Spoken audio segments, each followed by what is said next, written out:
es generar políticas de Estado que encuentren continuidad en el tiempo Sí. a través de proyectos que tengan que ver, sí, con la educación, que es un tema fundamental y al que hay que referirse con mucha minuciosidad. ¿Educar a quién y educar con qué? Bueno, evidentemente, ¿qué es educarse? ¿Qué es enseñar y qué significa aprender? Estas son preguntas fundamentales. Tan fundamentales son que donde importa lo sustancial, la filosofía y la vida cotidiana vuelven a irrumpir muy unidas, muy difícil separarlas, Claro. y creo yo que no se las debe separar. No voy a abundar ahora en las respuestas posibles a la pregunta qué significa enseñar Sí. y qué significa aprender, pero al menos quiero dejar esbozada una idea. Sí. Nosotros necesitamos formar ciudadanos, es decir, inscribir la capacitación profesional en el marco de un ideal cívico Claro. que permita que las diferencias eventuales entre quienes optan por un concepto u otro en términos de partido no comprometan el porvenir de la convivencia. Esto no se puede lograr de una vez para siempre, esto se debe lograr constantemente, Claro, es un trabajo de décadas o de años. pero no para terminar con él, sino para sostenerlo todo el tiempo.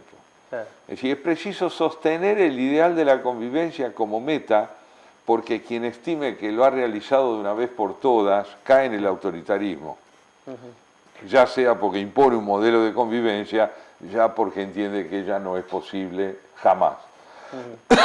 Déjeme añadirle algo. Sí, por supuesto. Muy unido al tema educativo, formando parte de él, está el tema de la reconstrucción de los partidos políticos. Ningún sistema republicano puede subsistir si no hay pluralismo. El pluralismo, la vida parlamentaria, la palabra parlamento es decisiva, la vida parlamentaria, el pluralismo, tienen que ver básicamente con la idea de que el escenario de la convivencia es el lenguaje, la palabra. La palabra. Es decir, donde la disidencia puede manifestarse sin comprometer la coexistencia. Sí, tanto que se ha hablado de estos años de la grieta, ¿cómo ve el tema de la grieta? ¿Sigue estando? ¿Nos cuesta Bueno, todavía el diálogo? ya le digo, yo creo que mientras la confrontación sea entre el sistema republicano que se quiere construir y el proyecto populista que aspira a salirse de él, mientras esa sea la instancia del protagonismo fundamental de nuestros liderazgos políticos, la grieta va a subsistir. Pero más allá de esta grieta, hay una que la precede, que viene de muy lejos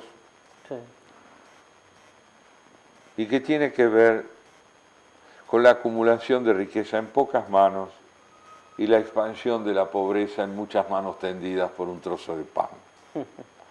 Esta grieta de fondo, la Argentina podría haberla resuelto si la política estuviera al servicio del bien común, pero la política ha estado al servicio del oportunismo. Claro. ¿Y qué papel ha jugado en estos años esta división de poderes, ¿no? Como bueno, bien veníamos hablando. De alguna manera, bueno, usted decía al comienzo de la nota que bueno, el Poder Judicial ha estado de alguna manera sujeto al Ejecutivo y casi el Legislativo también. Es decir, es fundamental para pensar una mejor Argentina, esta división de poderes tiene que funcionar a pleno.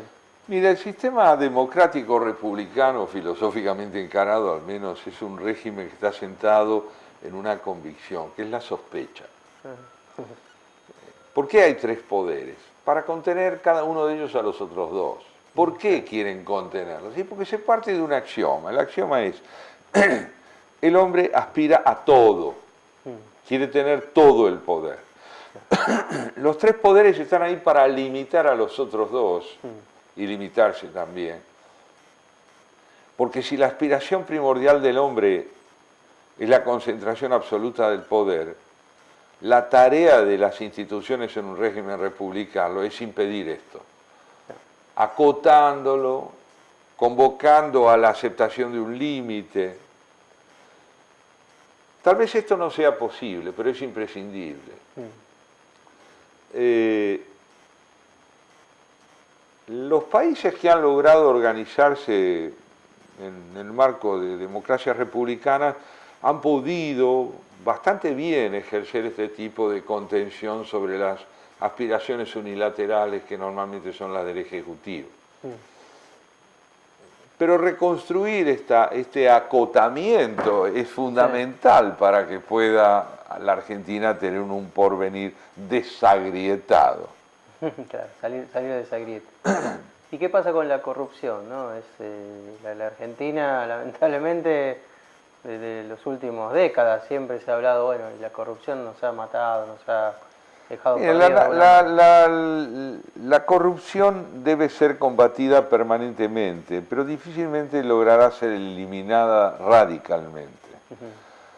La política siempre le abre cotos de calle a la corrupción, y yo creo que un régimen demuestra su fortaleza no porque la corrupción no exista, sino porque la combate siempre. Es allí donde está la fortaleza de un régimen, en la decisión de luchar. El narcotráfico es uno de los venenos que más ha ingresado al sistema sanguíneo del país. Hay que combatirlo. ¿Se lo podrá erradicar? Hay que combatirlo. ¿Pero usted cree que se terminará con él? Hay que combatirlo. Primero hay que luchar contra eso, permanentemente. Yo no creo en soluciones definitivas, en nada. Ninguna vida, cuando quien la protagoniza muere, se puede dar por realizada. Una vida es tarea, y es la calidad de la tarea lo que le da sentido a una vida. Una nación es grande cuando se muestra empeñada en ser mejor. Claro. ¿Y Argentina cómo cree se puede sentir realizada el país? De esta manera, a través de lo que le estoy diciendo, contemplando el plano económico, contemplando el plano institucional, contemplando el plano educativo, desarrollando un concepto del perfeccionamiento antes que de la perfección. Claro. La búsqueda, ¿no? Siempre. Así es. Constante. Y bueno, y para ir terminando un tema que también nos ha atravesado hace décadas, es el tema de la violencia, ¿no? Una violencia que por momentos fue institucional, una violencia que nos llevó a estar en una inseguridad cotidiana, en la calle, una violencia hasta que está en el fútbol presente, ¿no? O está por lo menos presente en aquellos que van al fútbol, no le echemos la culpa al fútbol, sino de alguna manera a quienes van a ese espectáculo o organizan ese espectáculo.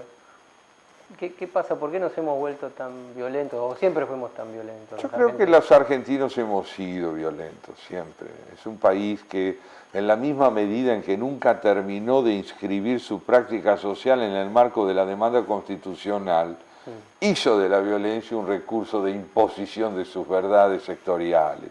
Claro. Fuimos prácticamente el único país del hemisferio sur donde se desarrolló en forma simultánea la guerra por la emancipación y la guerra civil. Claro, al mismo tiempo. Hemos generado una cultura caudillesca. La ausencia de federalismo ha sido prácticamente una norma en la historia de la Argentina. Eso implica segmentación. La segmentación implica violencia. Claro. Aquel viejo ideal de Belgrano de concebir la interdependencia provincial como condición necesaria del desarrollo del país, que después la tomó Alberdi también, es un ideal que sigue siendo una exigencia vigente. Me parece que la Argentina debe llevar adelante una labor autocrítica profunda sobre su práctica social histórica. Me parece también que junto con eso es indispensable entender que es preciso llevar adelante un duelo muy profundo por lo que hizo de nosotros un país que sigue estando más cerca del siglo XIX que del XXI.